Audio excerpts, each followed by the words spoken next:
Nuclear हथियार निर्माण पर अड़े ईरान के लिए अब दोहरा संकट खड़ा हो गया है।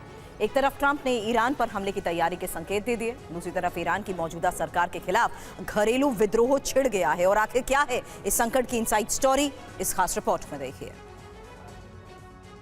तेहरान की सड़कों पर निकले युवाओं का विरोध प्रदर्शन कोई जेनजी का विद्रोह नहीं है, बल्कि इस विद्रोह का कारण है मुल्क के हालात।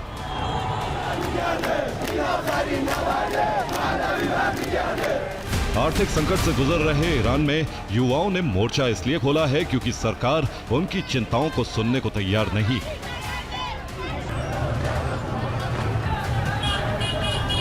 इसलिए युवाओं ने मोर्चा खोला, जिसे स्थानीय व्यापारियों का समर्थन मिल गया और इस प्रदर्शन ने विद्रोह का रूप ले लिया, जिससे सवाल खड़े होने लगे कि क्या ईरान में विद्रोह भड़काने की कोशिश हो रही है? क्या इस विद्रोह को ईरान के दुश्मनों का समर्थन है? और क्या विद्रोहियों को इजराइल से फंडिंग हो रही?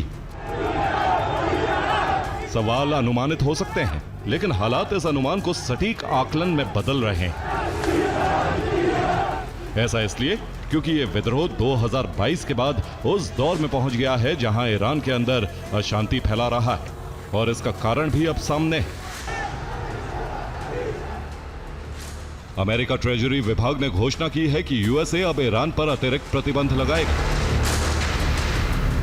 यानी पहले से प्रतिबंधों की मार झेल रहे ईरान के लिए अब संकट और बड़ा हो गया है, जो आर्थिक संकट के विद्रोह को हवा दे सकता है।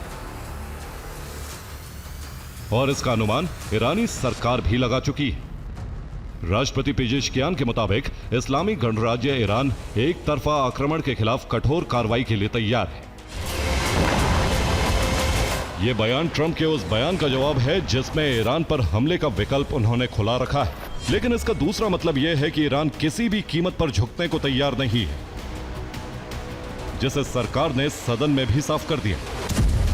इस बयान का सीधा मतलब है कि अगर ईरान पर हमला हुआ तो प्रतिक्रिया पहले से ज्यादा घातक और बड़े पैमाने पर होगी। हालांकि इस बयान के पीछे ताकत रूस की भी है, क्योंकि क्रेमलिन ने एक बयान जारी करते हुए कहा है कि अमेरिका और ईरान को उत्तेजना से बचना चाहिए।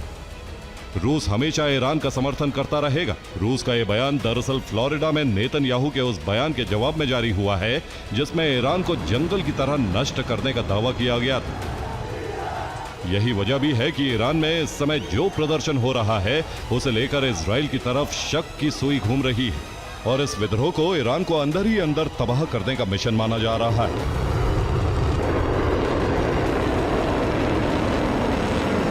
क्योंकि पेंटागन और इजराइल में इस समय फाइटर प्लेन बनाने के अनुबंध हो रहे हैं। अमेरिका इजराइल के लिए खर्च भी कर रहा है ताकि दबाव ईरान पर बना रहे, और दूसरी तरफ ईरान में जो विद्रोह हो रहा है वो अमेरिका की मांग मानने के लिए मजबूर कर रहा है। Bureau report, TV9 Bharatvarsh.